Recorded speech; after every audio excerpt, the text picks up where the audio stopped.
मी एक केस हँडल केली त्याच्यात 8 कोटीपेक्षा जास्त रक्कम त्या व्यक्तीने दिलेली आहे डिजिटल अरेस्टच्या प्रकारामध्ये. डिजिटल अरेस्ट म्हणजे नेमकं काय? जेणेकरून एखाद्या व्यक्तीला चॉईस द्यायचा, म्हणजे सांगायचं की तुमचं अकाउंट कुठल्या तरी गुन्ह्यामध्ये सापडलेलं आहे. जेव्हा आपण म्हणतो की एक आकडा असाही समोर आला आहे की यामध्ये हे सर्वात जास्त गुन्हे टेक सिटीजमध्ये भरपूर होतात. सो त्याच्यामध्ये टेक सिटीजमध्ये होण्याचं कारण असं आहे की त्या लोकांना ऑनलाईन ट्रान्झॅक्शन्स कळतात. सो अनुभवानुसार असा कुठला मेन स्ट्रॅटेजीला खूप टार्गेट केलं जातं मागच्या काही वर्षांमधनं? जी लोक HNIs मध्ये येतात, हं. हाय नेटवर्थ इंडिव्हिज्युअल्स, हं. त्यांना याच्यामध्ये जास्त टार्गेट केलं जातं. तर खरंच हा मोबाईल हा एकमेव मार्ग आहे का ज्याच्यावरून आपण त्या व्यक्तीला आपल्या पर्सनल लाईफमध्ये एंट्री करण्याचं एक एक फार मोठा महाद्वार ओपन करतो त्याच्याकरता? तुमचा अनुभव काय सांगतो?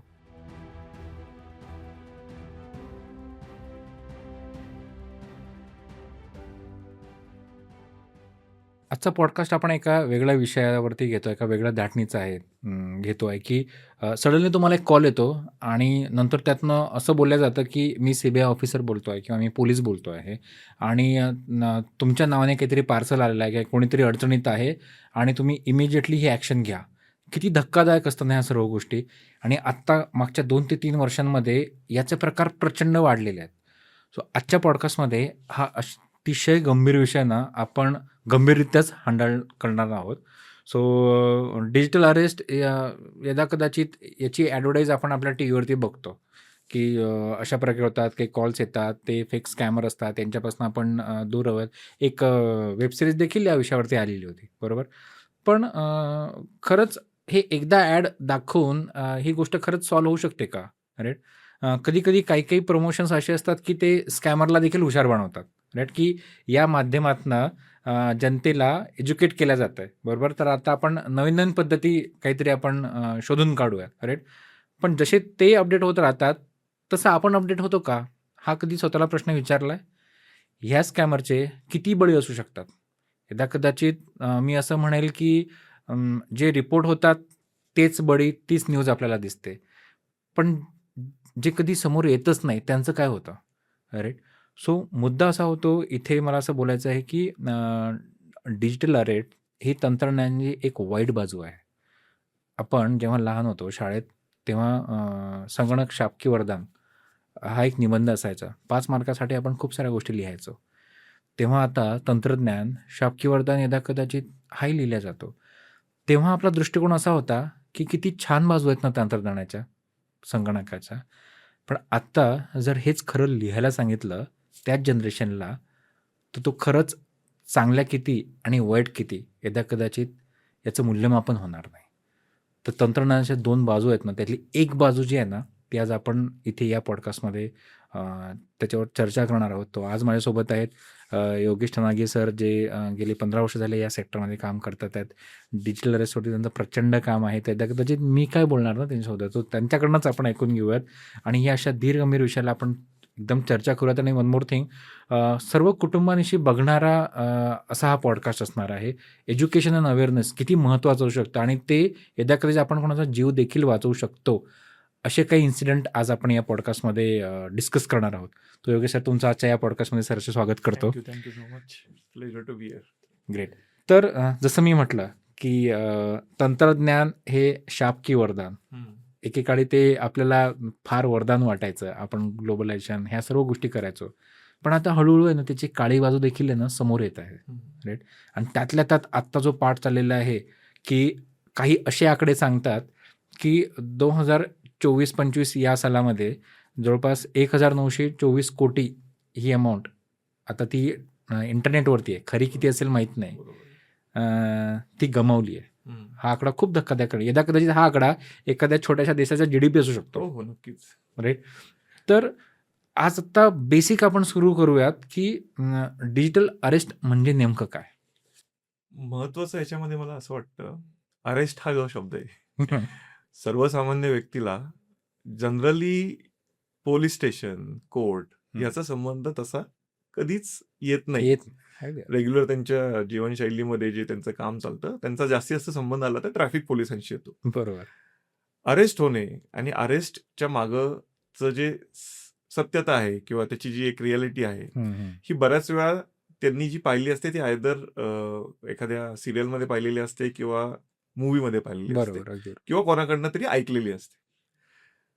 सो अरेस्ट तुम्हाला होणार हं, हे जेव्हा एखादी व्यक्ती ऐकते हं. आणि त्याला तो एकदम काइंड ऑफ धक्का जो बसतो किंवा हं, हं. मी काहीच केलेलं नाहीये किंवा माझा काही संबंध नाही, हं. मी सरळ मार्गी माणूस आहे, मी जॉब करणारा माणूस आहे किंवा माझा एक छोटा व्यवसाय करतो वगैरे असा माणूस आहे आणि मला अचानक अरेस्ट होणार असं जेव्हा त्याला कळतं किंवा हं, सांगितलं जातं, हं. तेव्हा त्याला जो तो शॉक बसतो त्याच्यातनं तो एक काय म्हणतो आपण, एक तिची एक जी रिॲक्शन येते, त्या रिॲक्शनवर हे डिजिटल अरेस्ट सारखे जे आत्ताचे गुन्हे आहेत, हं. ते मला असं वाटतं गुन्हेगार खूप मोठ्या प्रमाणात करायला लागलेले आहेत. हं. आणि डिजिटल अरेस्ट त्याला खरं नाव जे दिलेलं आहे, हं. ते मला नाही वाटत ते क्रिमिनलनी दिलेलं आहे. ते डेफिनेटली आपल्या तपासी यंत्रणा किंवा कोणाला तरी सुचलं असेल ते. जेणेकरून एखाद्या व्यक्तीला चॉईस द्यायचा. म्हणजे सांगायचं की तुमचं अकाउंट कुठल्यातरी गुन्ह्यामध्ये सापडलेलं आहे किंवा तुमच्या नावाचा वापर झालेला आहे, तुमच्या आधार कार्डचा वापर झालेला आहे किंवा तुम्ही केलेले आहे. अशा पद्धतीचे ॲलिगेशन्स त्या व्यक्तीवर करून आता तुम्हाला बघा चॉईस देतो आम्ही, की तुम्हाला तुमच्या घरीच अरेस्ट व्हायचंय हं. का तुम्हाला ॲक्चुअल लॉकअपमध्ये बसायचंय का तुम्हाला ओह! जेलमध्ये जायचंय, असा चॉईस दिला. मग तो म्हणतो की अरे याच्यापेक्षा जेलमध्ये जाण्यापेक्षा, लोकांची माझी बदनामी होण्यापेक्षा मी माझ्या घरीच बाबा बरा आहे अरेस्ट झालेला. म्हणून लोकांना ते म्हणतात की आता तुम्ही तुमच्या घरी अरेस्ट आहात आणि मग त्या केसमध्ये तुम्हाला एक काम करायचं आहे की तुमच्या मोबाईलचा कॅमेरा ऑन ठेवायचा आहे किंवा लॅपटॉप ऑन ठेवायचा आहे. त्याच्यावर कुठलं तरी एक व्हिडिओ कॉन्फरन्सिंगचं ॲप्लिकेशन चालू ठेवायचं आहे, जेणेकरून आम्ही तुम्हाला सतत मॉनिटर करणार. सो आम्ही तुमच्यावर डिजिटल अरेस्ट करतोय, हे तुमच्यावर उपकार करतोय, अशा पद्धतीने ते त्याला बिंबवलं जातं. कारण का अदरवाईज जर तुम्ही दुसरं काही केलं तर मग आम्ही तुम्हाला पोलीस कस्टडीत घेऊन जाणार, पोलीस हं. स्टेशनच्या लॉकअपमध्ये ठेवणार आणि तिथं तुमचं काय होईल हं. याची तुम्ही कल्पना पण नाही करू शकत. अशा पद्धतीचं जेव्हा त्यांना एक थोडक्यात एक इल्युजन क्रिएट केला जातं किंवा एक भीती दाखवली जाते. हं. त्याच्यामध्ये मला म्हणतात, "ठीक आहे बाबा, मी डिजिटल अरेस्ट व्हायला तयार आहे." आणि ओह! मग जेव्हा तो व्यक्ती डिजिटल अरेस्टच्या त्या जाळ्यात सापडतो, मग हळू-हळू लोकं त्याचे म्हणजे जे क्रिमिनल्स आहेत त्याचं एक्सप्लॉयटेशन करायला लागतात. हं, हं, हं. ओके. पण आता जेव्हा असा मूळ प्रश्नाला घालतो, की हे प्रकार मागच्या गेल्या 4 ते 5 वर्षात प्रचंड निदर्शनास येतात आहेत. बरोबर आहे. तर याची मूळ कारणं काय असू शकतात? जसं आपण म्हणतो, की आपण कधी-कधी कुठली गोष्ट अवेल करताना पटापट परमिशन्स देऊन टाकतो. जसं हं, ॲप, हं. राइट? ठीक आहे. तर खरंच हा मोबाईल हा एकमेव मार्ग आहे का ज्याच्यातून आपण त्या व्यक्तीला आपल्या पर्सनल लाईफमध्ये एंट्री करण्याचं एक एक फार मोठा महाद्वार ओपन करतो त्याच्याकरता? तुमचा अनुभव काय सांगतो? मोबाईल डेफिनेटली खूप पर्सनल डिव्हाइस आहे. आपण म्हणजे आय डोंट थिंक की नवरा-बायको सुद्धा शेअरिंगमध्ये कधी फोन वापरू शकतात. ठीक आहे. So it's a personal device आणि मला कधी-कधी मी असं म्हटलेलं पण आहे, की जर आपल्याला कांगारूसारखा एखादा कप्पा असला असता, तर हं. माणसाने तिथंच ठेवला असता. कारण का आपण मोबाईल अशा ठिकाणी घेऊन जातो, जिथं कोणालाही घेऊन जात नाही. बरोबर. बऱ्याचशा म्हणजे मी कधी-कधी असंही म्हणतो, की जर तुम्हाला तो माणूस खरा ओळखायचा असेल, तर त्याच्या मोबाईलचा डेटा बघा, म्हणजे तुम्हाला तो रिअल कळेल, की तो कसा आहे. ओके.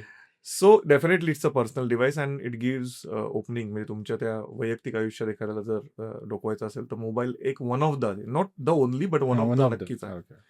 आणि त्या मोबाईल मधल्या डेटाचा जो कोणालाच मागूस नाहीये किंवा कोणालाच माहिती नाहीये, हं, हं, हं. ह्याचा जर ताबा दुसऱ्या कोणाला तरी मिळाला, हं. तर तो व्यक्ती त्याला पाहिजे त्या पद्धतीने म्हणजे थोडक्यात एका पपेट सारखं नाचू शकतो आणि तसंच डिजिटल अरेस्टमध्ये आपल्या लोकांना होताना बघायला मिळतं. हं, हं. म्हणजे एकदा का त्या अटॅकरनी किंवा त्या क्रिमिनल्सनी त्यांच्या मोबाईलचा ताबा घेतला आणि ह्याच्यात डायरेक्ट मोबाईलचा ताबा घेण्यापासून सुरुवात होत नाही. त्याच्यामध्ये गंमत कशी झाली, पूर्वी लॉटरीचे मेसेज यायचे. हं. तुम्हाला लॉटरी लागली, you have won the lottery हां, वगैरे. मेल व्हायचे. हां. And then people used to fall for it. हं. त्याच्यानंतर लोकं ओ-टी-पी खूप मागायला लागले हं, आणि लोकं द्यायची, नवीन-नवीन ओ-टी-पी द्यायचे. हं. पण त्यानंतर त्याची लोकांमध्ये एक आपण म्हणतो ना, एक हर्ड इम्युनिटी तयार झाली, हां. की आता काही कोणाला लॉटरी लागत नाही, तुम्हाला असं काही प्राइज मिळत नाही. ठीक आहे, सो ते ओके. कळायला लागलं. हां. त्याच्यानंतर ओ-टी-पी द्यायचा नाही, हे लोकांना कळायला लागलं. हं. मग आता काय करता येईल जेणेकरून आपल्याला म्हणजे थोडक्यात हे ओ-टी-पी द्यायचा नाही किंवा लिंकवर क्लिक करायचं नाही, ह्या साध्या-साध्या गोष्टी जेव्हा लोकांना लक्षात यायला लागल्या, हं. तर क्रिमिनलला लक्षात आलं, की आता आपल्याला त्या व्यक्तीलाच हिप्नोटाईज करायला लागेल, हं. जेणेकरून तो स्वतः पैसे ट्रान्सफर करेल, जेणेकरून जे काही चेक्स बँकेने टाकलेत, हं, हं. गव्हर्नमेंटने टाकलेत, हं. जर तुम्ही स्वतः काही ट्रान्सफर करत असाल, तर ते चेक तुम्ही डेफिनेटली क्रॉस करता. हो, अगदी. सो आता काय करायचं, आता त्या व्यक्तीच्या मेंटॅलिटीवरच अटॅक करायचा, जेणेकरून तुम्हाला जे चेक्स लागलेले आहेत, ओटीपी येईल, पासवर्ड लागेल आणि आम्ही ओटीपी मागत नाहीये. आम्ही हो. तुम्हाला बाकी पण असं काही करत नाहीये. आम्ही तुम्हाला काय सांगतोय, की तुमच्या खात्यावर जे पैसे आहेत, ते कुठल्यातरी गुन्ह्याच्या अनुषंगाने तुमच्याकडे आलेले आहेत किंवा त्याच्यात रिपोर्ट झालेले आहेत आणि तुम्ही ते रक्कम काय करत आहात, तुम्ही गव्हर्नमेंटकडे काही दिवसांसाठी पार्क करत आहात. अशा पद्धतीची बतावणी त्यांना केली जाते. हं. पण अगेन ह्याच्यामध्ये तोच होतो विषय, की 2 पर्याय आहेत ॲज अन अटॅकर. मी समजा अटॅकर पर्स्पेक्टिव्हने आपण विचार केला, हं. की त्याला काहीतरी फसवून त्याच्याकडनं पैसे काढून घ्यायचे. म्हणजे त्याच्यामध्ये ओटीपी शेअरिंग येतं, लिंक शेअरिंग येतं, ॲप इन्स्टॉलेशन येतं किंवा त्याला कन्व्हिन्स करायचं, की तू ते पैसे काही केले आम्हाला पाठवायचेत. मग ह्याच्यात ह्या बाकीच्या गोष्टी करायला लागत नाहीत. ओके. म्हणजे आपण काय म्हणू शकतो, एकदा का तो व्यक्ती कन्व्हिन्स झाला, की हं. येस पोलीस आहेत आणि मला आता काही दुसरा पर्याय नाही आणि मला डिजिटल अरेस्टमध्ये म्हणजे घरीच उलट ते माझे उपकार करतायत, की मला घरीच अरेस्ट करतायत. हं. सो मग आता मी ते म्हणतात तसं सगळं ऐकलं पाहिजे आणि मग जे ओटीपी येतात किंवा टू फॅक्टर ऑथेंटिकेशन आहे, पासवर्ड आहे, या सगळ्या गोष्टी तो स्वतःच वापरतो आणि ते पैसे फक्त तो ट्रान्सफर करतो, की जे खातं क्रिमिनलचंच असतं. हं, हं. पण जेव्हा आपण म्हणतो, की एक आकडा असाही समोर आला आहे, की यामध्ये हे सर्वात जास्त गुन्हे टेक सिटीजमध्ये भरपूर होतात. ओके. राइट? बंगलोर, मुंबई झालं, बरोबर. पुणे झालं आणि सुशिक्षित लोक याच्यात फार त्यांचं फसण्याचं प्रमाण आहे. म्हणजे राइट. कदाचित एखाद्या पोलिसाला हे सांगणं आणि जेव्हा पोलीस त्याला विचारतील, की "बाबा तुझं एज्युकेशन काय?" तेव्हा अगदी गालात मारल्यासारखं होतं, की तुझ्यासारखा माणूस याच्यात फसलेला आहे. राइट? सो याचा अशा काही केसेस तुमच्यासमोर आल्यात का? नाही, मी बऱ्याच वेळा बघितलंय त्याच्यात काही म्हणजे एखाद्या कंपनीत वरिष्ठ अधिकारी म्हणून काम केलेले. हं. कधी-कधी गव्हर्नमेंट ऑफिसर सुद्धा. ठीक आहे. मध्ये तर मला असं वाटतं एक ज्युडिशियल सिस्टम मधलीच एखादी व्यक्ती होती. हं. अ, त्यानंतर लॉयर पण आय थिंक एकदा हो, हो. अगदी. आणि मी आता ह्याचं कारण तुम्ही मला विचारलं, की बाबा टेक सिटीजमध्ये जास्त होतात आणि हं. गावाकडे कदाचित कमी होतात. ह्याचं कारण असं आहे, की टेक सिटीजमध्ये ही लोकं ऑनलाईन ट्रान्झॅक्शन्स करतात. हं. डिजिटल अरेस्टमध्ये असं कधीच झालेलं नाहीये, की तो अरेस्ट झालेल्या व्यक्तीने कॅश काढली आणि दिलेली आहे. ओके. त्यांनी कायम ऑनलाईनच ट्रान्झॅक्शन केलेले आहेत. हं. म्हणून टेक सिटीजमधले हे जे या वयोगटातली लोकं असतील आपण म्हणूया 50-60 प्लसवाली आणि असं काही नाहीये म्हणजे मी काही-काही केसेसमध्ये अगदी म्हणजे 20-25च्या वयोगटातले सुद्धा लोकांना डिजिटल अरेस्ट झालेलं पाहिलंय. हं. पण मोर ओव्हर जर आपण बघितला म्हणजे प्रमाण जर बघितलं तर 60 अँड अबोव्ह जास्त आहे. हं, हं. सो त्याच्यामध्ये टेक सिटीजमध्ये होण्याचं कारण असं आहे, की त्या लोकांना ऑनलाईन ट्रान्झॅक्शन्स कळतात. कशा करायच्या, करून घ्यायच्या या गोष्टी त्यांना कळतात. हं. हेच जर मी गावाकडे गेलो आणि जर त्याला म्हटलं मला ऑनलाईन एवढे-एवढे पैसे हवेत. हं. जरी तो समजा माझ्या म्हणजे ॲज अॅन अटॅकर तो माझ्या ह्याच्यात असला, ताब्यात असला किंवा मला ऐकत असला, हं. तरी तो म्हणेल माझं हे ऑनलाईन वगैरे काहीच नाही, मी कोणाची तरी मदत घेतो आणि ज्या मोमेंटला ती लोकं कोणाशी तरी ओह! कनेक्ट व्हायचा प्रयत्न करतात, हे त्यांचं भांडं फुटू शकतं. हं, हं, हं. म्हणून ती लोकं टेक सिटीजमधल्या हं. स्पेशली वयस्कर लोकांना जास्त टार्गेट करतात. हं. आणि याच्यामध्ये सुद्धा मी बघितलं, की त्यांचा जो त्या व्यक्तींच्या बाबतीतला एक आपण काय म्हणू शकतो पूर्ण त्यांनी जी इन्फॉर्मेशन गॅदरिंग केलेली आहे, रिकॉनेसन्स जो एक शब्द आहे, की एकदम पूर्ण डिटेल माहिती घेतलेली आहे, की बाबा ही व्यक्ती आता रिटायर झालेली आहे. त्याच्यानंतर किंवा ही व्यक्ती जरी कामात असते तरी आता म्हणजे त्यांना थोडक्यात त्या व्यक्तीची परिस्थितीचा चांगला म्हणजे माहिती असते, आढावा हं. असतो. हं. आणि दुसरं म्हणजे मी असं बघितलं, की बऱ्याच वेळा या लोकं जी आहेत, ती लोकं एकटी राहणारी आहेत किंवा ओह! त्यांची मुलं त्यांच्या जवळ राहत नाहीत. हं, हं. आणि ह्या लोकांचं पूर्ण मग हे करून म्हणजे अभ्यास करून, जसं आपण एखाद्या प्रोजेक्टसाठी एखादी व्यक्ती पूर्ण अभ्यास करते, प्लॅन करते, तसं प्रॉपर प्लॅनिंगनी जेव्हा एक्झिक्युशन करतात, तेव्हा हे होतं. ओके. सो मी असं म्हणेल, की एक प्रकारची रेकी केली जाते डिजिटली त्या माणसाची, की तो डिजिटली आणि फिजिकली सुद्धा होत असेल. ओके. म्हणजे आपण ते म्हणजे शक्य कुठून माहिती मिळेल दॅट हां. इज डेफिनेटली ऑनलाईन तर खूपच माहिती मिळते. पण हं. अदरवाईज सुद्धा ती लोकं बाकीच्या सोर्सेसनी सुद्धा माहिती घेऊ शकतात. हं, हं, हं, हं. एखादी व्यक्ती तिथं आधी कामाला होते त्यांच्याकडे त्याच्याकडनं माहिती घेऊ शकतात, की बाबा हे दोघंच असतात. हं, हं. नवरा-बायको असतात. बायको आजारी असते. हं, नवरा सगळं हं, करतो. हं. सो माहिती म्हणजे सध्याच्या युगात जसं तुम्ही मगाशी मला म्हटला, की कॉम्प्युटर शाप की वरदान. हं. तसं मी सध्या म्हणतो असं, की सध्याचं युग हे माहितीचं युग आहे. बरोबर डेटा. डेटाचं युग आहे. So we are blessed with information. Yes. आता जर मला काही माहिती हवी आहे, समजा तुमच्या व्यवसायाबद्दल मला काही माहिती हवी आहे, तर मला पूर्वी ती माहिती घ्यायला कदाचित काही तास लागले असते किंवा काही दिवस लागले असते. हं. मला आता काही क्षण लागतात. मी हं. सेकंदात पण जातो. Yes. The moment I put it की मला लगेच दुसऱ्या क्षणाला ती माहिती मिळेल. हं. So you are blessed with an information. We are curse with a privacy. जी प्रिव्हसी आपल्या समजा एक असं समजा की आपली थर्ड जनरेशन आहे आपल्या आधीची. आजोबांच्या काळात होती किंवा त्यांच्या वडिलांच्या काळात होती. ती आता आपल्या काळात नाहीये. हं, हं, आपल्याला आपल्या किती जुन्या पिढ्या माहिती आहेत. हं.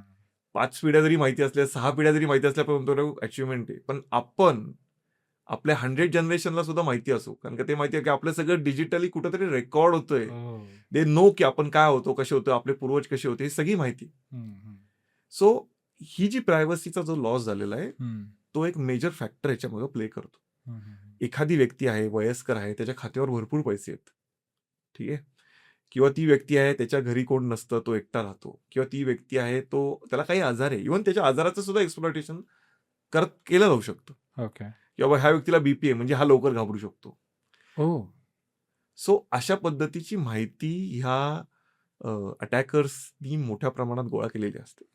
आणि मग जेव्हा ते हे टार्गेटेड, म्हणजे आता मी म्हणतो की सध्याच्या युगात जे काही सायबर हल्ले होतात, हे टार्गेटेड होतात. प्रॉपर प्लॅनिंगनी केलेले, रॅन्डमली होत नाही. तुम्हाला रॅन्डमली कॉल येत नाही. रॅन्डमली जर काही कॉल करत असतील अटॅकर, तर मी म्हणेल ते नवखे अटॅकर आहेत. कारण का आता लोक सुद्धा याच्यात मुरलेली आहेत. म्हणजे ते सुद्धा याच्यात प्रो व्हायला लागलेले.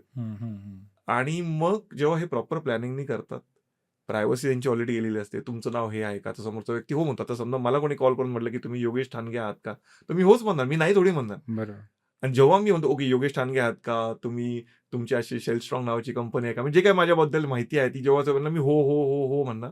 आणि जेव्हा त्या व्यक्तीला कॉन्फिडन्स, म्हणजे मला पण एक कॉन्फिडन्स बिल्ड होतो की अरे ह्या व्यक्तीला माझ्यापाशी बरीच माहिती. पण ॲट द सेम टाइम ही माहिती मिळवायला त्याला किती वेळ लागेल? काहीच वेळ लागणार नाही सध्या.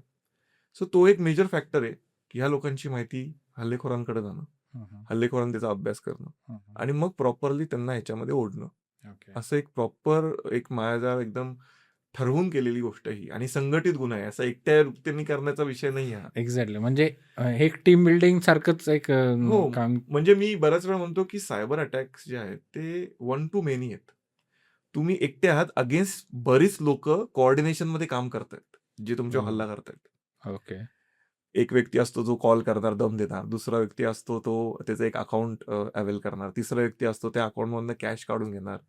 चौथा व्यक्ती असतो जो तुमचा समजा काही चान्स मिळाला तर ईमेल हॅक करेल, मोबाईल हॅक करेल, म्हणजे अजून पर्सनल माहिती तो काढणार आणि त्याच्यावरनं त्यांचं एक्सप्लॉयटेशन करणार. सो अशी म्हणजे असं वॉर आहे ज्याच्यामध्ये पहिली गोष्ट म्हणजे तुम्हाला हल्लेखोर कोणी माहित नाही, त्याला तुमची सगळी माहिती. म्हणजे बघा गंमत कशी. दुसरी, तुम्ही 1 to 1 मध्ये नाहीये की तो एकटा आणि तुम्ही एकटे आणि मग तुमच्यात चाललंय कुरवडी. ते कमीत कमी 5-6 जण आहेत, कमीत कमी, डेफिनेटली मोर दॅन दॅट. तुम्ही एकटे आहात आणि अशा सिच्युएशन मध्ये जर तुम्ही आहात तर तुम्हाला किती प्रिपेअर्ड राहणं किंवा अलर्ट राहणं आवश्यक आहे. आणि तुम्ही ऑलरेडी ह्या युद्धात आहात, म्हणजे हे कधीही चालू करतील, ते कधीही ओपनिंग काढतील आणि तुम्ही त्या युद्धाचा भाग व्हाल, तुम्हाला कळणार नाही. So okay. ही जर्नी भयंकरच आहे. म्हणजे ऐकायला तेवढं एक्साइटिंग आहे, पण ज्याच्यावर जो माणूस त्यात सफरर होतो, यदा कदाचित असे बरेचसे केसेस तुमच्यासमोर आले असतील. पण मी अजून थोडा प्रयोग जातो की ह्या सर्व गोष्टींमध्ये तुम्ही कसे आलात ऍक्च्युली, हा पाठ माझा. सो मी कॉम्प्युटर सायन्स ग्रॅज्युएट आहे ऍक्च्युली. आणि कॉम्प्युटर सायन्स ग्रॅज्युएशन करताना मला एक प्रश्न कायम पडायचा. वर्गात मी कायम लास्ट बेंचरच होतो. मला एक थ्रिल वाटायचं की मागं बसून जो लक्ष देतो तो पुढे बसून तर सगळ्यांना लक्ष द्यावंच लागतं. मागं बसून जो देतो, जो काहीतरी वेगळं करतो तो. माझा वर्ग मला दिसायचा कोपऱ्यात बसून सगळा. विचार करायचो अरे 101 लोक आहेत जे मी हे कधीच सांगतो, मी 2005-07 जेव्हा हे लोक सॉफ्टवेअर इंजिनियर होणार, मी पण त्यांच्यातला एक सॉफ्टवेअर इंजिनियर होणार. आणि असं नाही की मला प्रोग्रामिंग वगैरे आवडायचं नाही, मला चांगलं आवडायचं आणि मी क्लासेस पण घ्यायचो सी लँग्वेजचे वगैरे त्यावेळेस. पण मी म्हणायचो की मी पण एक दुसरा सॉफ्टवेअर इंजिनियरच का बनवू, काहीतरी वेगळं करायला पाहिजे. म्हणजे काय होईल, जिथं आपण वेगळं करतो तिथं कदाचित ती डिमांड तयार होते. मग त्यावेळेस ऍक्च्युली सायबर सिक्युरिटी हा विषय आमच्या सिलेबस मध्ये देखील नव्हता. पण काहीतरी वेगळं करायचंय, आपण फक्त सॉफ्टवेअर इंजिनियरच व्हायला नाही पाहिजे, काहीतरी वेगळं व्हायला पाहिजे, असा थॉट बनणं मी ऍक्च्युली या क्षेत्राकडे आलो. मग थोडंफार सेल्फ लर्न करून 1-2 मित्र भेटले जे सेम कॉमन अंडरस्टँडिंग वाले होते, की ते म्हणले की आम्हाला पण काहीतरी वेगळं करायचं, सॉफ्टवेअर इंजिनियर नाही. आणि मग त्यांच्याशी बोलून थोडंसं सेल्फ लर्निंग करून, त्यावेळेस थँकफुली माझ्या आईवडिलांनी मला घरी कॉम्प्युटर आणि इंटरनेट दिला होता, त्यामुळं मला इंटरनेटवरनं स्वतः सेल्फ लर्न करून ह्या गोष्टी बऱ्यापैकी कळाल्या. त्यांनी वरदान बघितलं. हा. आणि मग मी एक गोष्टीचा विचार केला की हे सगळे लोक सॉफ्टवेअर बनवणार, किंवा इव्हन पुण्यात मी बघितलं अंदाजे 5,000 लोक सॉफ्टवेअर इंजिनियर म्हणून त्यावेळेस बाहेर पडत असतील. तर म्हटलं हे सिक्युअर करायला किती लोक बाहेर पडतात, कोणीच नाही, किंवा ऑलमोस्ट खूप कमी. तर म्हटलं आपण हे करायला पाहिजे, हे लोक बनवतील, आपण सिक्युअर करू किंवा आपण त्याची टेस्टिंग करू. आणि मग त्याच्यातून मी ह्या क्षेत्राकडे वळालो. आणि खास करून इकडं क्राईम इन्व्हेस्टिगेशनमध्ये येण्याचं एक योगायोग असा आला, की इथं पुण्याला एक नॅस्कॉमची आणि पुणे पोलिसांची एक लॅब त्यांनी बनवली होती आणि त्याच्यामध्ये पोलिसांना ट्रेनिंग देणं, सायबर क्राईम इन्व्हेस्टिगेशनचं आणि त्यांना तपासात वेळोवेळी असिस्ट करणं, अशा पद्धतीचा तो जॉब रोल होता. आणि म्हटलं की आपण जर सिक्युरिटीमध्ये जातोय तर दिस इज द ही लोकं तर कंटिन्यू सिक्युरिटी करतात. आपण यांना शिकवायला जाणार म्हणजे तिथं जॉब रोल असा होता की त्यांना शिकवायचं, टेक्नॉलॉजी शिकवायची. नॉन टेक लोकांना टेक्नॉलॉजी शिकवणं एक वेगळीच मजा ॲक्चुअली गंमत आहे. आणि म्हटलं एक चॅलेंज आहे, मग हे आपण घेऊया. आणि आपल्याला जे येतंय मला एक गोष्ट थोडी आधी जाणवली, की जर आपल्याला एखाद्या गोष्टीत मास्टर व्हायचंय किंवा थोडंसं एक्सपर्ट लेव्हलला जायचं तर ती गोष्ट आपल्याला शिकवायला चालू केली पाहिजे. रिव्हिजन पण होतं आणि शिकवता आपल्यालाही काही नवीन गोष्टी कळतात. करतात. बरोबर. सो मग माझ्यासाठी ते परफेक्ट व्हेंचर होता तो. सो मी व्हॉलंटियर म्हणून तिथे जॉइन केलं आणि मग मला पुणे पोलिसांना ट्रेनिंग देण्याची संधी मिळाली. सो मी तिथं त्यांना ट्रेनिंग द्यायचो, तपासात मदत करायचो आणि बरेच म्हणजे अगदी डी-सी-पी रँकपासून ते अगदी पी-सी, पोलीस कॉन्स्टेबल रँकपर्यंत सगळेजण तिथं ट्रेनिंगला यायचे. त्यांच्याकडनं काही त्यांच्या अनुभवावरनं सुद्धा मला बरंच काही शिकायला मिळायचं. सो मी जरी त्यांना शिकवत असलो तरी मला त्यांच्याकडनं इनडायरेक्टली मी शिकत पण असतो. आणि मग त्याच्यातनं पोलिसांना तपासात मदत करता माझा जो सायबर सिक्युरिटीचा पोर्टफोलिओ आहे तो इन्व्हेस्टिगेटरचा बनला. आणि मग मला हे सर्वच प्रकारचे सायबर गुन्हे आणि अगदी सायबर गुन्हे नाही तर अगदी पारंपरिक गुन्ह्यांमध्ये सुद्धा जिथे जिथं तंत्रज्ञानाचा वापर होतो तपासामध्ये किंवा क्रिमिनलकडनं सुद्धा, म्हणजे एखादा बॉडी ऑफेन्स आहे पण त्यांनी मोबाईलमध्ये त्याचं शूटिंग काढले. सो टेक्नॉलॉजी जिथे जिथे येते आणि त्याच्याशी रिलेटेड इन्व्हेस्टिगेशन, तर मग माझं तशी जर्नी थोडक्यात माझी चालू झाली 2007-08 पासून. आणि मग आजतागत मी अजूनही रोज मला 1-2 तरी फोन येतात, जे माझे स्टुडंट आहेत, पोलीस आहेत ते माझे स्टुडंट आहेत, जे मला फोन करतात आणि मला आवडतं. म्हणजे मला असं वाटतं की एक राष्ट्रसेवा आपल्याकडनं थोडीफार करायची संधी आहे. आणि त्याच्यातनं मी म्हणलं ना की जसं मी त्यांना त्यांनी म्हणजे कॉम्प्लेक्स प्रॉब्लेम जे आहेत किंवा एखादे नवीन प्रॉब्लेम जे आहेत, हे सगळ्यात पहिले मला असं वाटतं की तपासी यंत्रणांना येतात, पोलिसांना येतात. आणि त्यांचे जे प्रॉब्लेम्स आहेत ते सॉल्व्ह करताना जे आपल्याला स्वतःला अभ्यास करावा लागतो किंवा नवीन माहिती घ्यावी लागते, त्यामुळे मला ही गोष्ट खूप एनकरेज करते की आपण जसं आता डिजिटल अरेस्ट असेल किंवा अन्य नवीन प्रकारचे आता तपासी यंत्रणेसोबत काम करताना पुढं काय होणार आहे, म्हणजे डिजिटल अरेस्टच्या बाबतीमध्ये बेसिकली मी सांगतो. त्याची सुरुवात आधी अशी व्हायची की लोक जी डिजिटल अरेस्टच्या आधीचं सांगतो थोडंसं, लोक पोलीस असल्याची बतावणी करून समोरच्याला एक्सप्लॉइट करायचे. आणि हे पोलीस सुद्धा लोकल पोलीस नाहीत, दिल्लीचा पोलीस आहे, कुठं यूपीचा पोलीस आहे, दुसऱ्या स्टेटमधले पोलीस. आणि समोरच्याला विश्वास बसावा की मी पोलीस आहे हे बसण्यासाठी ते एक आय कार्डचा फोटो पाठवायचे, जे की डेफिनेटली फेक असायचं. पण समोरच्याला ते आय कार्ड बघितल्यानंतर डेफिनेटली वाटायचं की हा पोलीस आहे. आणि लोक कसे चेक करतात की हा पोलीस आहे की नाही, ट्रू कॉलरवर चेक करतात.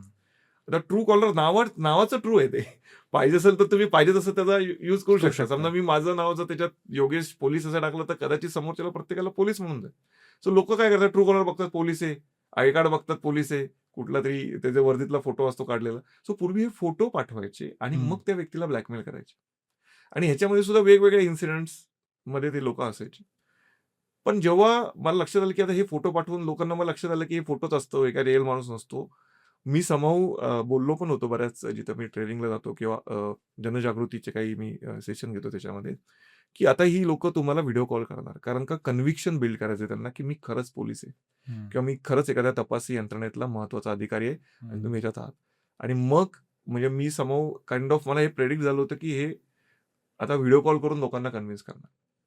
डाऊन द लाईन मी तुम्हाला सांगतो आता, म्हणजे आता हे डिजिटल अरेस्ट जे आता चालू आहे, व्हिडिओ कॉल करतात, गोईंग फॉरवर्ड मला सरप्राईज नाही होणार जर उद्या ही लोक गव्हर्नमेंटच्या नंबरवरनं लोकांना कॉल करून म्हणजे थोडक्यात घाबरावे लागले. कारण का काही टेक्निक्स आहेत ज्याला कॉल स्पूफिंग टेक्निक म्हणतात. कॉल स्पूफिंगमध्ये कुठल्याही नंबरवरनं तुम्ही कॉल करू शकता. आणि असे काही थोडेफार इन्स्टन्स मला आता बघायलाही मिळतात की ज्याच्यामध्ये एखाद्या ऑफिसचा लँडलाईन नंबर आहे, तुम्हाला त्या लँडलाईनवरनं तो कॉल नाही करत, तुम्हाला कॉल आल्यानंतर असं वाटतं की तिथनं आलाय. सो ह्या टेक्निक्सचा वापर मला असं वाटतं की समाऊ आता हळूहळू ते, कारण का जसं जसं लोकांमध्ये ते एक अवेअरनेस बिल्ड होतो, आयदर बाय कुणीतरी सांगून ऐकून स्वतः घेऊन किंवा स्वतः त्याच्यातनं जाऊन, मग ती लोक सुद्धा त्यांची कार्यपद्धती बदलतात. म्हणजे जसं तंत्रज्ञान बदलतं तसं अटॅकर सुद्धा त्यांची कार्यपद्धती बदलतात. आणि सो आता जसं व्हिडिओ कॉल करतात, मला असं वाटतं गोईंग फॉरवर्ड ते कॉल करतील, पण तो नंबर तुमचा कुठला तरी नोन असेल किंवा तो नंबर कुठल्या तरी शासकीय कार्यालयाचा असू शकतो. आणि त्याच्यातनं मग लोकांचं कन्व्हिक्शन जास्त बिल्ड होईल की अरे मला कॉल आला, तो एका पोलीस स्टेशनचाच नंबर होता. मला कॉल आला. तो असा एखाद्या तपासी यंत्रणेचाच नंबर होता. मी चेक केलं. त्यांच्या वेबसाईटवर हाच नंबर दिलेला आहे. मग त्याचं कन्व्हिक्शन जास्त बिल्ड होईल. सो लोकांनी याचाही थोडक्यात म्हणजे काय म्हणतो आपण भविष्यात सुद्धा काय घडू शकतं त्याची थोडी आधीच तयारी केलेली, की आपण त्या गोष्टीला सामोरं जायला चांगल्या पद्धतीने तयार असतो. ओके. तर आता पुढे जाताना आपण म्हणतोय, की तुमच्या अनुभवातनं नेमके स्कॅमर हे एका डेझिग्नेटेड पोस्टचाच का वापर करतात? म्हणजे जसं सीबीआयमधनं बोलताय, एखाद्या कुठनंतरी म्हणजे पोलीस ऑफिसर आहे किंवा त्या रँकचा माणूस मी बोलतोय. सो पर्टिक्युलरली ही क्रोनॉलॉजीच का? कारण का लोकांमध्ये जो फिअर फॅक्टर आहे ह्या पोस्टविषयी हं. आणि ह्यांच्या पॉवरविषयी. हो. असंही बऱ्याच वेळा होतं, की एखाद्याने काहीतरी केलेलं असतं, जे की त्याच्यातनं तो कोणाला नोटीस झालेलं नसेल, सही-सणावर निघालेला असतो. त्यामुळे डोक्यात कोणाला सांगितलेलं नसतं, पण त्या डोक्यात ते असतं आणि अचानक फोन येतो. मग हं. त्यांनी ते केलेलं आठवतं त्याला. कदाचित फोनवर बोलणारा त्याविषयी नाही बोलत आहे. पण ह्या ज्या पोस्ट आहेत, खास करून पोलिसी यंत्रणेच्या, त्या पोस्टविषयी जो एक कॉमन फिअर फॅक्टर आहे, त्याचा वापर ते जास्त करतात. हं, हं, हं. की त्यांच्या ज्या पॉवर्स आहेत, हं, हं. Power to arrest, power to interrogate, okay. त्याच्यामुळे ती लोकं त्या पोस्टचा म्हणजे वापर करतात आणि आता मध्ये आणि आता हे जे डिजिटल अरेस्ट होतं ते पूर्वी भारतातनंच वगैरे चालायचं. आता कंबोडियातनं हो, लोसा अशा म्हणून एक आहे. अशा ठिकाणावरून चालतं आणि जेव्हा म्यानमार. तिथं तिथल्या लोकल पोलिसांनी रेड टाकली, तिथं असं लक्षात आलं, की ती लोकं जसं भारतातल्या लोकांना फोन करत होती, तसं ती वेगवेगळ्या देशातल्या लोकांनाही फोन करत होती. तिथल्या देशातल्या लोकांचा सेटअप, त्यांचे झेंडे, त्यांच्या पोलिसांचे गणवेश, त्यांच्या भाषा आणि आता भारतातल्या लोकांना घाबरायचं म्हणजे डेफिनेटली इंडियन लोकं पाहिजेत, इंडियन ॲक्सेंट पाहिजे. तर मग इंडियाच्या लोकांना नोकरीच्या आमिषाने तिकडे घेऊन जाणं आणि मग त्यांना त्यांचे पासपोर्ट काढून घेऊन त्यांना हे अशा गोष्टी करायला बळजबरी करणं. सो तुम्ही जर बघितलं तर प्रॉपर स्टुडिओ सेटअप त्यांचा असतो तो. आणि असं नाही की ते फक्त भारतात चालू आहे. ते भारतासारख्या वेगवेगळ्या देशांमध्ये किंवा अगदी डेव्हलप्ड नेशन्समधल्या लोकांना सुद्धा अशा पद्धतीने फोन करतात आणि तिथं सुद्धा तोच फिअर फॅक्टर वापरला जातो, की आम्ही पोलीस आहोत. हं, हं. तुम्ही एखाद्या गुन्ह्यामध्ये तुमचं एखाद्याने स्टेटमेंट दिलंय, तुमचं नाव दिलंय वगैरे, वगैरे हं, आणि आता तुम्ही पुढच्या परिणामांना सामोरं जा. ओके. पण आता हा फार महत्त्वाचा मुद्दा म्हटला, की डेव्हलप नेशनसुद्धा या पार्टमधनं सुटलेले नाहीत. ठीक आहे. तर भारतात तर प्रचंड स्ट्रॅटामधली लोकं आहेत. बऱ्याचशा गोष्टी आपण हे करतो. सो अनुभवानुसार असा कुठला मेन स्ट्रॅटा ज्याला खूप टार्गेट केलं जातं मागच्या काही वर्षांमधनं? मला असं वाटतं, जी लोकं एच-एन-आयजमध्ये येतात, हं, हाय नेटवर्थ इंडिव्हिज्युअल्स, हं, त्यांना ह्याच्यामध्ये जास्त टार्गेट केलं जातं. अ, म्हणजे थोडक्यात एखाद्या मोठ्या गव्हर्नमेंट पोस्टवरती व्यक्ती कामाला होती किंवा एखादी व्यक्ती एका चांगल्या कंपनीत सीईओ किंवा डायरेक्टर पदावर कामाला होती किंवा एखाद्या व्यक्तीची प्रॅक्टिस चांगली होती, चार्टर्ड अकाउंटंट होता, डॉक्टर होते. हं, हं, हं, हं. सो ते एक बघतात, की एक आपण म्हणतो याची व्हॅल्यू काय आहे? मी जेव्हा अटॅक करेल तेव्हा मला काय व्हॅल्यू मिळणार आहे? हो. हं, हं, हं. सो त्या व्हॅल्यू पॉइंटवर ठरवलं जातं, की कोणाला हे करायला पाहिजे. हं. एखादी व्यक्ती आहे समजा त्याच्याकडे ₹50,000-60,000 असतील, तर त्यासाठी एवढं डिजिटल अरेस्टचं हे करणं आणि तेवढी रिस्क घेणं मला नाही वाटत ती लोकं हे करतील. पण एखाद्या व्यक्तीकडे समजा एक चांगले 50,00,000 वगैरे त्याच्या अकाउंटवर असतील, तर डेफिनेटली मग त्या व्यक्तीला जास्त मोठ्या प्रमाणात टार्गेट केलं आणि तीच लोकांना तुम्ही बघितलं असेल तर हो, अगदी आता म्हणजे न्यूजमध्ये अगदी येतात, की 1-2 दिवसापूर्वी पण काही न्यूज आलेल्या हो, होत्या. हो. पुण्यातल्या न्यूज आहेत. हं. सो तो एक विषय आहे त्याच्यात. ओके. कारण जी अमाउंट जी निदर्शनास येते, हं. ती ती एवढी प्रचंड असते, की एक सामान्य माणूस विचार नाही करू शकत, की एवढे लोकं अकाउंटला पैसे ठेवतात? म्हणजे फार शॉकिंग गोष्ट आहे ही. नाही, ह्याच्यामध्ये तुम्हाला मी गंमत सांगतो. एवढे पैसे अकाउंटला नसतात. हं, विषय कसा आहे, जेव्हा हे डिजिटल अरेस्ट च्या म्हणजे आपण फंद्यात अडकतात ती लोकं. हं, अटॅकर त्यांना काही ॲप्लिकेशन्स, मोबाईल ॲप्लिकेशन्स हं. त्यांच्या फोनवर इन्स्टॉल करायला सांगतात, सेइंग की ही गव्हर्नमेंटचं ॲप्लिकेशन आहे. त्या ॲप्लिकेशनमधनं त्यांच्या मोबाईलचा रिमोट कंट्रोलसारखा त्यांना ॲक्सेस मिळतो. त्याच्या थ्रू त्यांच्या फोनमध्ये कुठले-कुठले बँकिंग ॲप आहेत, हं, त्याच्यात कोणते-कोणते अकाउंट्स आहेत, यू-पी-आय कोणते-कोणते आहेत, स्टेटमेंट कधी डाउनलोड केले असेल तर ते स्टेटमेंट्स. त्याच्यानंतर ती व्यक्ती म्हणजे जेव्हा फोन हॅक केला जातो अशा पद्धतीने ॲप्लिकेशन टाकून, त्या फोनचा कॅमेरा देखील ऑन करून समोरचा बघू शकतो. व्हेअरएज त्या व्हिक्टिमला माहीत पण नाही की कोणतरी आपल्याला फोनच्या कॅमेऱ्यातून पाहतंय. त्याचा मायक्रोफोन ऑन करून आजूबाजूला काय चाललंय हे ऐकलं जाऊ शकतं. त्याचे सगळे कॉल जो तो लोकांना करतोय, हं, हं, हं. ते ऐकले जाऊ शकतात. आणि हे सगळं माहिती असल्यामुळे त्या लोकांना कळतं, की अरे याच्याकडं समजा 3 बँकेचे अकाउंट आहेत. याच्यामध्ये तो जॉइंट होल्डर आहे. याच्यामध्ये तो एकटा होल्डर आहे. त्याचं शेअर ट्रेडिंगचं पण अकाउंट आहे किंवा त्यांनी खूप शेअर्स घेतले होते त्याची व्हॅल्यू आहे. माझ्या एका केसमध्ये बघितलं, त्या व्यक्तीला लिटरली सांगितलं, की तुम्हाला तुमचे शेअर विकावे लागतील आणि त्याला तो विश्वास बसावा, की खरंच ते शेअर विकणं आवश्यक आहे. तर त्याला एक सेबीची काइंड ऑफ नोटीस पाठवली, की you need to sell your stock. Oh! आणि सेबीचे सगळे आणि त्यावेळेसचे सेबीचे कोणी अधिकारी असतील त्यांच्या सह्या म्हणजे सगळं खोटं आहे.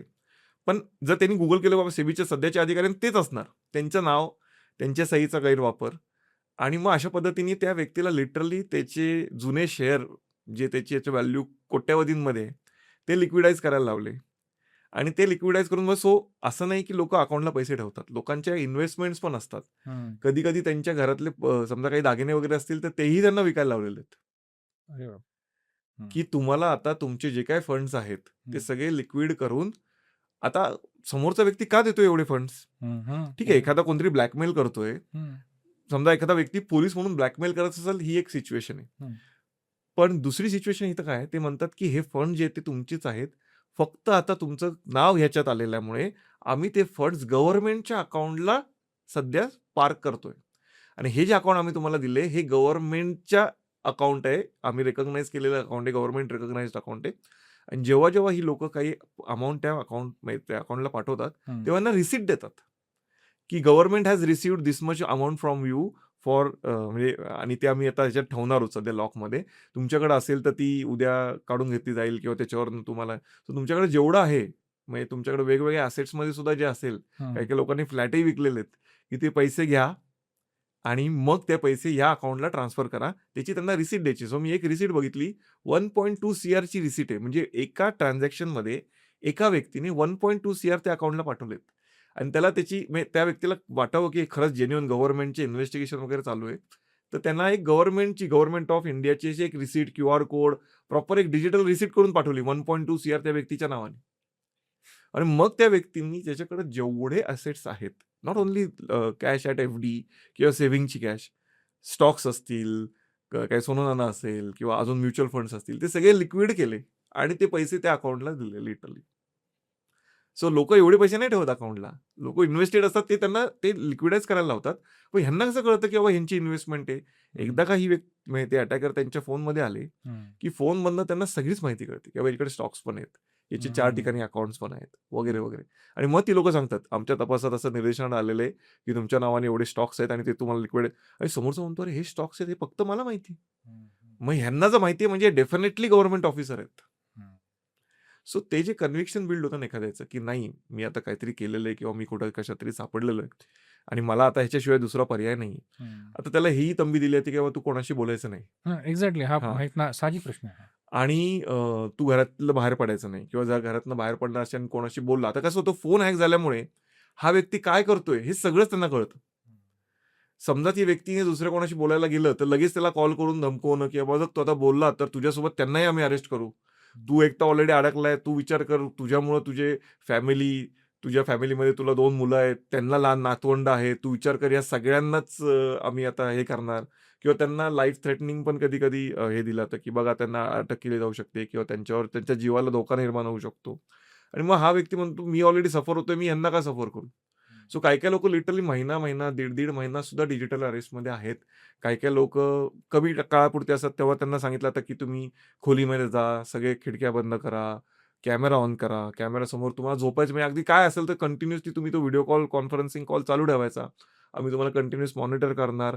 तुम्हाला अगदी म्हणजे वॉशरूमला जरी जायचं असेल, तर तुम्ही त्या दिशेने तो फिरवायचा आणि तिकडे जायचं. मोबाईल समोर ठेवायचा. सो आणि त्या व्यक्तीला मग एक असं वाटायला लागतं, की अरे खरंच हे पोलीस आहेत, खूपच सीरियस मॅटर आहे आणि आपण हे कोऑपरेट नाही केलं तर आणि ते लोकं डेफिनेटली त्यांना धमकावतात, सांगतात. पण मला एक लोकांना हेच म्हणायचं आहे, पोलीस कधीच तुम्हाला सांगून पकडायला येत नाही. ही साधी गोष्ट आहे याच्यामध्ये.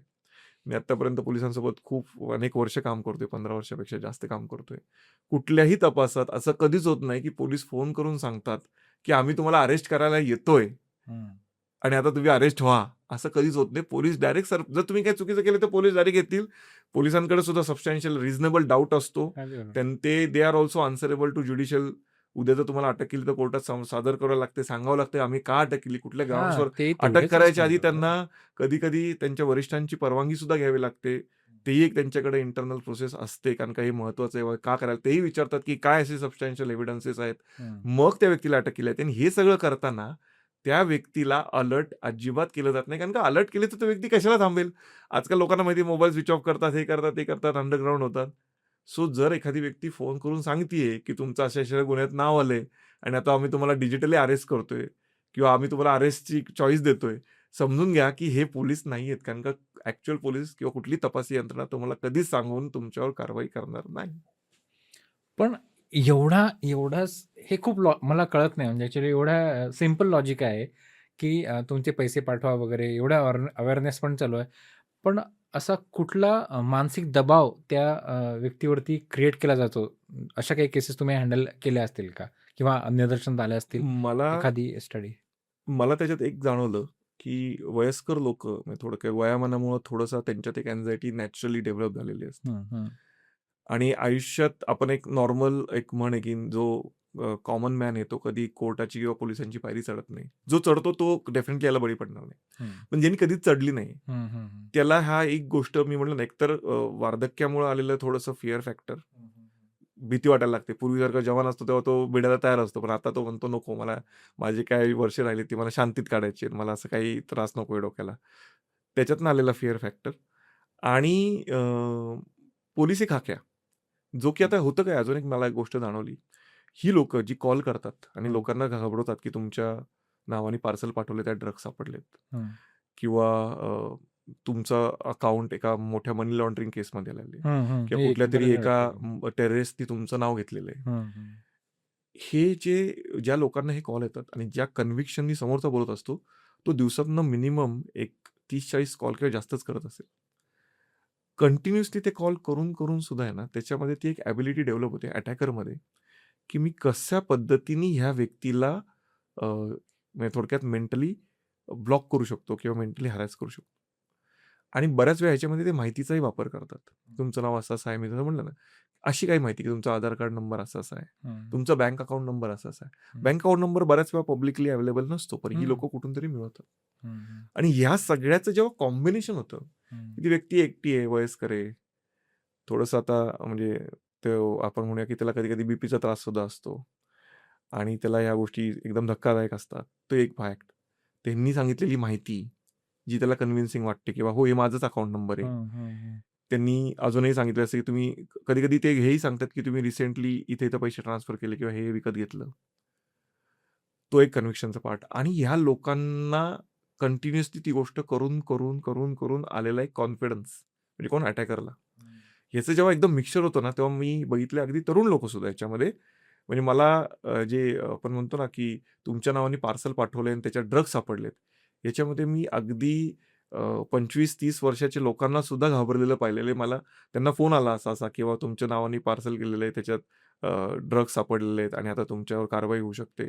सो त्यांनी आता कदाचित मी त्यांना माहिती की पोलिसांसोबत काम करतो किंवा पोलिसांना तपासात मदत करतो. मी मला कॉल करतात, "अरे योगेश असं-असं झालेलं आहे." आणि मग मी त्यांना सांगतो की "अरे घाबरू नका." म्हणजे असं नाही की हा फिअर फॅक्टर कन्व्हिन्सिंग फक्त ओल्ड एज लोकांनाच होतो. की हे अगदी तरुण पिढीला सुद्धा होतं. आणि याच्यामध्ये मला दाद द्यावी वाटते की त्या लोकांना जे फोनवरनं फक्त आवाजाच्या बेसिसवर किंवा त्या आपण म्हणतो काय म्हणतो एका ॲक्टिंगच करतात एक प्रकारे. एवढी चांगली ॲक्टिंग करतात आणि मला बऱ्याच लोकांचा असा फीडबॅक आहे, की आम्ही एकदा तो कॉल उचलला आणि त्यांच्याशी बोलायला लागल्यानंतर आम्हाला कळालंच नाही, की आम्ही कसं त्याच्यात अडकत गेलो, की आम्ही ते म्हणतात तसं ऐकायला लागलो. आम्हाला हिप्नोटाईज व्हायला लागलं आणि मग मला ह्याच्यातनं एक गोष्ट जाणवली, की ही लोकं सुद्धा तरबेज झालेली आहेत. कारण काही दिवसभरात एवढे कॉल करतात. पहिल्या कॉलला कदाचित त्यांना तेवढं जमलं नसेल, जेवढं त्यांना 100व्या कॉलला जमलं. सो कन्सिस्टंटली ते सुद्धा एक्सपर्टाईज होतात. आणि मग त्याच्यातनं मी बघितलं जसं म्हणल्याप्रमाणे, की लोकं एकदा त्यांना जाणवलं आवाजातला आपण जो आपण म्हणतो ना, एक बदल सुद्धा ते नोटीस करतात आणि त्यांना एकदा जाणवलं, की ही व्यक्ती आता आपल्या ह्याच्यात येते. तर मग त्याला ते अजून प्रेशर बिल्ड करून त्रास द्यायला चालू. खूप मेजर प्रमाणात हॅरॅसमेंट केली जाते त्याची. ओके. मी तेच म्हणतो अगदी 1-2 आठवड्यापूर्वीचीच घटना असेल, की ती हॅरॅसमेंट एवढ्या एक्स्ट्रीम लेव्हलला जाते, की म्हणजे लिटरली जर कोणी जर म्हटलं, की तुम्हाला आता हे सर्व आम्ही तुमचं पब्लिकली एक्सपोज करणार, तुमच्या सर्व सोशल अकाउंट्सवरती. तर मला एक फार जाणवलं, की ज्या प्रकारे आपण आपलं सर्व इन्फॉर्मेशन अगदी सकाळी उठल्यापासून तर संध्याकाळी झोपेपर्यंत जे काही गोष्टी आपण डेटा पर्टिक्युलरली हे डेटाचं जग आहे, इन्फॉर्मेशनचं जे खूप फ्लो होत राहतो सकाळपासून संध्याकाळपर्यंत. तर एकदा कदाचित आपल्यासाठी ती फार एक छान गोष्ट असेल, की आपण लोकांना दाखवतोय. बरोबर. स्टेटस आला एक प्रकार. रेकॉग्निशन, एक सोशल रेकॉग्निशन. Social recognition. ठीक आहे. म्हणजे आज जर असं म्हणत असेल, की माझं स्टेटस साधारणतः 650 लोकांनी बघितलं. बरोबर. ठीक आहे. आणि त्यातले साधारण 150-200 लोकांनी लाईक पण केलं. हो. राइट. तर हे काय झालं, की बाबा बघ म्हणजे माझं स्टेटस त्या 4 जणांमध्ये माझं स्टेटस सिम्बॉल ते दाखवण्याचा बरोबर आहे. पार्ट आहे. राइट. बरोबर आहे. पण एकदा कदाचित दुसरी डार्क बाजू आपल्याला त्याची माहीतच नाही, की कोण काय शेअर करतोय. Facebookवरती आपण प्रचंड शेअर Instaवरती आपण शेअर करतोय. आपण कुठल्या रेस्टॉरंटमध्ये जातोय हे सर्व शेअर करतोय. तर एक गोष्ट तुमच्या बोलण्यात मला अशी जाणवली, की फक्त एका इन्फॉर्मेशनवरती कनेक्शन होत नाही. नाही, राइट. डॉट्स हे कनेक्ट केल्या जातात. बिल्डअप केलं जातं, प्रॉपर बिल्डअप. प्रॉपर नावापासून नाव, येस. आधार कार्ड, अकाउंट नंबर, अकाउंट मधला बॅलन्स. आणि मग ह्याला वाटतं ह्याला तर सगळंच माहिती आहे, म्हणजे हा डेफिनेटली पोलीस असला पाहिजे. कारण आपलं असं समजायचं, की फक्त गव्हर्नमेंट यंत्रणांनाच हा ॲक्सेस आहे. राईट. ही गोष्ट तर माझी फार पर्सनल. बरोबर आहे. हाही एक महत्त्वाचा मुद्दा लक्षात घेतला पाहिजे आजच्या या पॉडकास्टमधून जो हा पॉडकास्ट बघतात आहेत. दुसरा किंवा अजून एक असा एक याची एक दुसरी साईड मी बघतोय, की मेल आणि फिमेल हा जर रेशो बघितला, ठीक आहे. तर यदा कदाचित सर्वात जास्त प्रमाण हे कुठल्या जेंडरचं आढळलंय, की जे खूप हॅरॅसमेंट केलं जाते पर्टिक्युलरली? मेल्सचा actually, honestly. आता तेच आहे, मी जसं म्हटल्याप्रमाणे लोक 2 जगात वावरतात, खऱ्या जगात आणि ऑनलाईन जगात, आभासी जगात. आणि मी हे बघितलंय, खऱ्या जगात वेगळे आणि आभासी जगात वेगळे. खूप कमी लोक खऱ्या जगात आणि आभासी जगात सारखे असतात. ओके. आता आभासी जगात काही लोक अशा गोष्टी करतात. होतं कसं, आभासी जगामध्ये तुम्हाला ओळख लपवायची संधी मिळाली, की लोक काहीतरी वेगळं करायची इच्छा त्यांना. सो आता इथं मला कोणी ओळखत नाही, किंवा मी कुठलंही अकाउंट काढू शकतो, कोणाशी बोलू शकतो. समोरची व्यक्ती सुद्धा तेवढीच अनोळखी आहे. सो आपण एकमेकांना ओळखत नाही, आपण काही बोलू शकतो. हा जो कॉन्फिडन्स येतो, त्याच्यातून समजा इन केस त्या व्यक्तीकडनं काही चुकीचं बोललं गेलं, म्हणजे वयस्कर लोकांच्या बाबतीमध्ये किंवा मेल्सच्या बाबतीमध्ये बघितलंय, की अचानक मेसेज येतो रात्रीच्या वेळेस, सॉरी, रात्री 2 वाजता. आणि मेसेज बघितल्यानंतर सॉरी कोण पाठवलंय बघतात, फोटो कुठल्या तरी एका मुलीचा फोटो असतो. बाबा एखादी सुंदर तरुणी असलेली, मी तो फोटो, मला रात्री 2 वाजता सॉरी म्हणते. मग एक क्युरिओसिटी येते, का सॉरी, हू आर यू आहे. मग त्यातनं बोलणं चालू होतं. अरे दुसऱ्याला मेसेज, मग तुम्हाला आला, असं तसं. मग त्याच्यातनं मग त्या व्यक्तीची मैत्री केली जाते. आता होतं काय, ह्याचं सगळं ओके असं सगळं, तरी सुद्धा ह्याला तिथं कुठेतरी ते कोणाला कळणार आहे, मी रात्री एखाद्या अनोळखी व्यक्तीशी बोलतोय, हे कोणाला कळणार आहे? कोणालाच नाही कळणार. बोलायला काय हरकत आहे. समोरही व्यक्ती ते डेव्हलप करायला लागते, नॉर्मल बोलायला लागते, मग हळूहळू थोडंसं अश्लील बोललं जातं. ह्या व्यक्तीला सुद्धा एनकरेज केलं जातं, की तू पण बोल, कोण बघणार आहे, मला आवडतंय. याला असं वाटतं, की समोरची व्यक्ती खरंच मुलगी आहे. बऱ्याच वेळा ती मुलगी नसते. आणि मग जेव्हा हे मेल या पर्टिक्युलर गोष्टी, आम्ही याला सेक्सटॉर्शन नाव आहे ऍक्च्युली. डिजिटल अरेस्टच थोडासा दाटणीचा किंवा त्या बाजूला जाणारा प्रकार आहे. आणि मग जेव्हा तो व्यक्ती काहीतरी अश्लील बोलून जातो, मग त्याचे स्क्रीनशॉट घेऊन त्या व्यक्ती, समोरचा जो हल्लेखोर असतो त्याचे स्क्रीनशॉट घेऊन ठेवतो. त्याच्यानंतर मग त्याला कधी कधी व्हिडिओ कॉलवर सुद्धा बोलवलं जातं. त्याच्यावर त्याच्याकडनं अश्लील हावभाव किंवा अश्लील चाळे करून घेतले जातात. कधी कधी त्याला कपडे काढायला लावले जातात, किंवा तोही त्याच्यात भावनामध्ये. आणि मग ह्या सगळ्या गोष्टी समोरचा व्यक्ती रेकॉर्ड करत असतो. आणि एकदा का हे सगळं झालं रेकॉर्डिंग वगैरे, की मग त्या व्यक्तीला हॅरॅसमेंट चालू होते. सगळ्यात पहिली हॅरॅसमेंट होते, की हा जे कंटेंट तू केलेला आहेस, तू काय, तुझी समाजात जी प्रतिष्ठा आहे, इमेज आहे, आता आम्ही हे सगळं तुझ्या मित्रांना पाठवणार, आम्ही हे सगळं तुझ्या ग्रुपवर टाकणार, हे तुझं आम्ही तुझ्या फॅमिली ग्रुपवर टाकणार, आम्ही हे युट्यूबवर टाकणार, बघ तुला काय करायचं. तो जो धक्का बसतो त्या व्यक्तीला, इतके दिवस जे त्याला वाटत असतं की किती छान आहे, कोणतरी माझ्या अचानक प्रेमात पडले, ते मला हे करते ते करते, त्याचा जो फेस ऑफ होतो, जो त्याला धक्का बसतो, तो वेगळ्याच लेवलला असतो. आणि ह्याच्यामध्ये लोक घाबरून सुरुवातीला 5-10,000 25,000 रुपये लगेच ते म्हणतात, मला गुगल पे कर, नाही तर मी लगेच टाकतो. आणि ते असा एक अपलोडिंगचा फोटोही पाठवतात, की युट्यूबवर अपलोड होते बघ, तुझं नाही पाठवलं तर हे पुढच्या 2 मिनिटात अपलोड होणार आहे. आणि एकदा पोस्ट झालं की मग संपलं. एकदा इंटरनेटवर आलं की काही नाही, मग तू कधीच काढू शकणार नाही ते. आणि मग हा व्यक्ती पैसे पाठवतो. एकदा का त्यांना लक्षात आलं की हा व्यक्ती पैसे पाठवायला लागलाय, मग त्याची प्रचंड प्रमाणात हॅरॅसमेंट चालू होते. नाही आता पैसे संपले, मला अजून पैसे पाहिजेत, माझ्याकडं जो आधीचं चॅटिंग पण आहे, त्याच्यामध्ये सुद्धा तो काय बोललाय ते आहे वगैरे सगळं.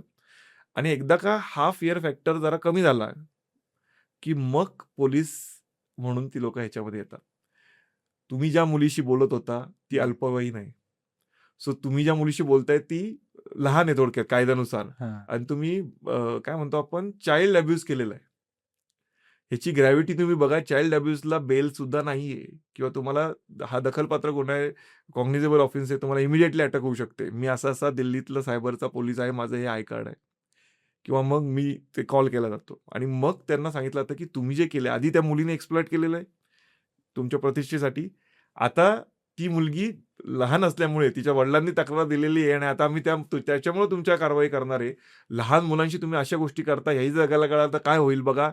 आणि मग जसं आपण म्हणतो, की मग त्याचं जी हॅरॅसमेंट लेव्हल आहे ती खूप वाढत जाते. सहनही होत नाही, सांगताही येत नाही, कोणाला सांगू शकत नाही. घरात बायकोला सांगितलं, बायको म्हणून काय आहे तुमचं? काय वयात असं करता? मित्राला सांगितलं, मित्रही तेच म्हणणार. म्हणजे कुठल्या तोंडाने सांगणार लोकांना हे?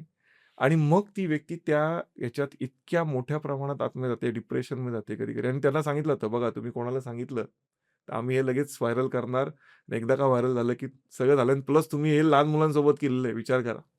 सो अशा पद्धतीने त्या लोकांना एवढ्या मोठ्या प्रमाणात हॅरॅस केलं जातं, की जसं तुम्ही म्हणता ना, कधी-कधी लोकं पूर्ण त्यांच्या आयुष्याची जमापुंजी देतात. हं. म्हणजे लोकं काय म्हणतात, की बाबा माझं नाव खराब नाही व्हायला. उद्या मी समजा उद्या ती व्यक्ती जगातनं गेली जरी, तर लोकं म्हणतील, "अरे हा काय? हा तर लहान मुलांचा म्हणजे दिसणारा हा प्रोफेसर होता चांगला एखाद्या मोठ्या कॉलेजमध्ये आणि हा काय करतोय त्याच्या ह्याच्यात?" तर लहान मुलांचं जसं आता एप्स्टीन्स फाइल्स किंवा तसं जे हो. लोकांचं ते थोडक्यात एक प्रकारे मत चेंज झाले बऱ्याचशा मोठ्या लोकांविषयी. तर म्हणतात तुमचं लोकं तेच म्हणतील उद्या गेल्यानंतर, "मग काय कशाला करताय? ह्याला पैसे द्या आणि हे प्रकरण मिटवा." मिटवा. हं, हं. आणि त्याच्यातनं मग लोकं लिटरली त्यांनी आत्तापर्यंत कमवलेले सगळे पैसे. मग ते ड्रग पार्सल असू दे, सेक्स्टॉर्शनचा प्रकार असू दे, डिजिटल मी कोणीतरी तुमचं नाव घेतलेलं एखाद्या आरोपीने ते असू दे, कुठलाही प्रकार. अशा पद्धतीने लोकांचं खूप मेजरली हॅरॅसमेंट केलं जातं. आणि ह्या धक्क्यातनं जेव्हा ते म्हणजे थोडक्यात त्यांना कळतं, की हे डिजिटल अरेस्ट होतं, हे खरं नव्हतं आणि तोवर त्यांचे जे काही त्यांनी जमा केलेले पैसे असतील, जे काही साठवलेले पैसे असतील, आयुष्यभराची कमाई असेल, जेव्हा ती गेलेली असते, त्याच्यानंतरचा जो नंतरचा पोस्ट ट्रॉमा असतो किंवा त्याच्यातनं जे त्यांना एक डिप्रेशनमध्ये मी बघितलेत. मला म्हणजे बऱ्याच वेळी बघितलं, की लोकं एकदम शांत होऊन जातात ती. हो. म्हणजे काही-काही लोकं मी बघितलेत, की एकदम शांत मी बोलायचंच नाही तर कोणाशी. म्हणजे as good as they are dead. कारण का तो जो इम्पॅक्ट आलेला आहे, तुम्ही विचार करा मी एक केस हँडल केली त्याच्यात 8 कोटीपेक्षा जास्त रक्कम त्या व्यक्तीने दिलेली आहे डिजिटल अरेस्टच्या प्रकारामध्ये. त्या व्यक्तीची काय अवस्था झाली असेल, त्याने 8 कोटी कमवायला जे काही त्यांनी त्याला सगळे दिवस आठवत असतील, जे त्यांनी कष्ट केलेत, हे केले, ते केले. आणि आज जेव्हा तो 8 कोटी घालून बसलाय, तो काय आता काय सांगणार? घरातले बरे म्हणतात, "ठीक आहे, आता पैसे गेले, माणूस हवाय आपल्याला." हं. पण तो व्यक्ती स्वतःचं सांत्वन काय करणार आता? सो सायकॉलॉजिकली सुद्धा ह्याचा इम्पॅक्ट जो आहे ना ॲक्चुअली, म्हणजे सायबर क्राईमचं तुम्ही बघितलं, तर नॉर्मल गुन्ह्यांपेक्षा सायबरमध्ये थोडीशी शिक्षा जास्त आहे. हं. आणि बरेच लोकं म्हणतात, "यांना शिक्षा का जास्त आहे? नवीन कायदे आलेत म्हणून शिक्षा जास्त आहे का?" तर मला असं वाटतं, की ह्याच्या शिक्षा जास्त असण्याचं कारण आहे, की सायबरचा जो म्हणजे जो त्याचा परिणाम आहे, तो फक्त त्या व्यक्तीच्या फिजिकल हेल्थवर न होता त्याच्या मेंटल हेल्थवर जास्त असतो आणि तो जास्त काळ टिकणारा असतो. म्हणून कायद्यामध्ये सुद्धा सायबर गुन्हा करणाऱ्यांना शिक्षेची तरतूद नॉर्मल गुन्ह्यांपेक्षा जास्त जास्त असते. आहे.